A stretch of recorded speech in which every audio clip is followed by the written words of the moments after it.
Learning to laugh at yourself can be a difficult trait to inherit. Being the center of attention can always be intimidating, especially in high school where every student lusts for acceptance from peers. Many constantly seek perfection, but never achieve this improbable outcome. Despite this, I was raised in a family who encouraged to be laughed at and embraced my defects. Since I was young, my father always promoted humor within our household.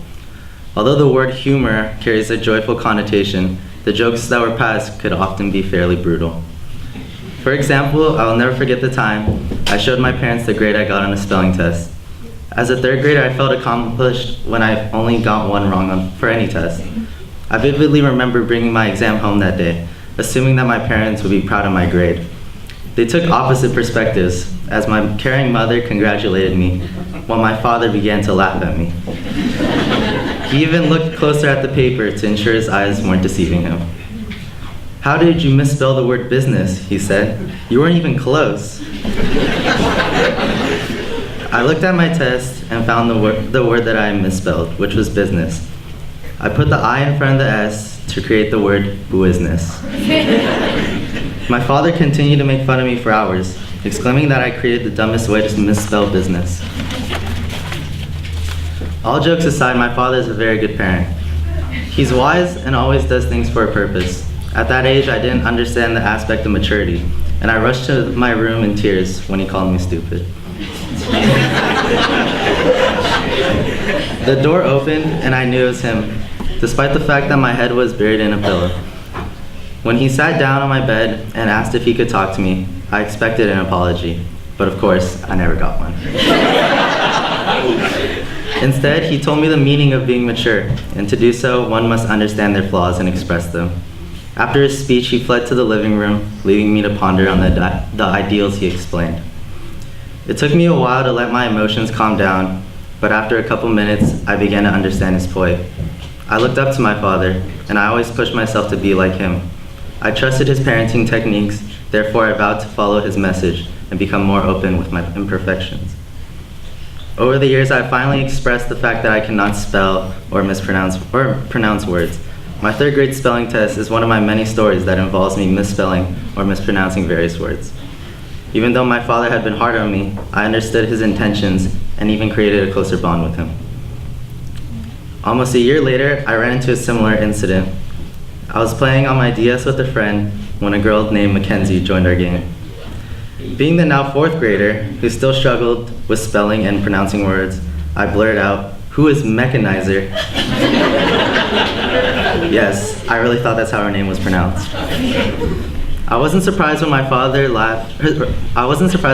hysterically laughed for several minutes straight, choking on his own words and struggling to string a sentence together.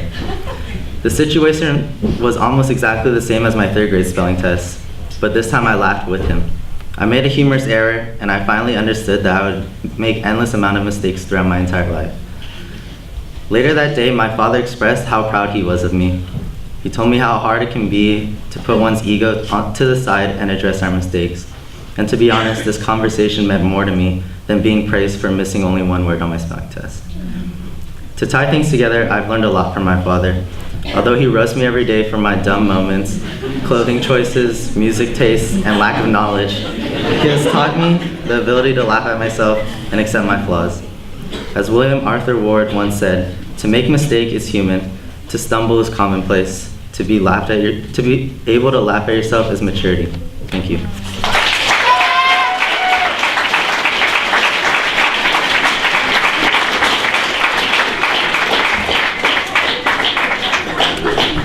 Shout outs, Coach Kitani, Mrs. Kitani, and Coach Negan.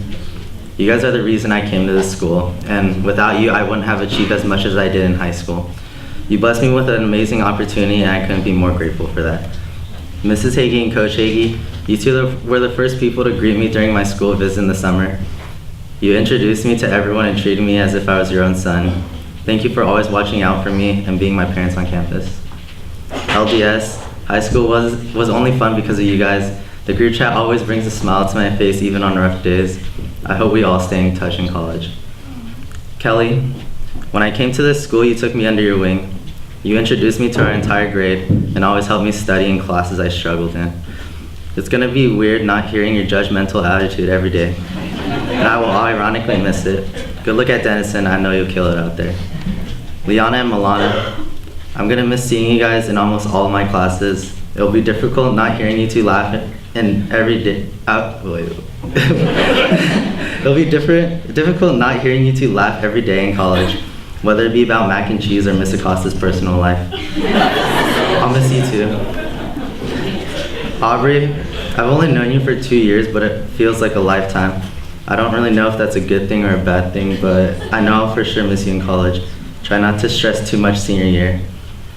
Tyler, when we came together, everyone thought we were brothers.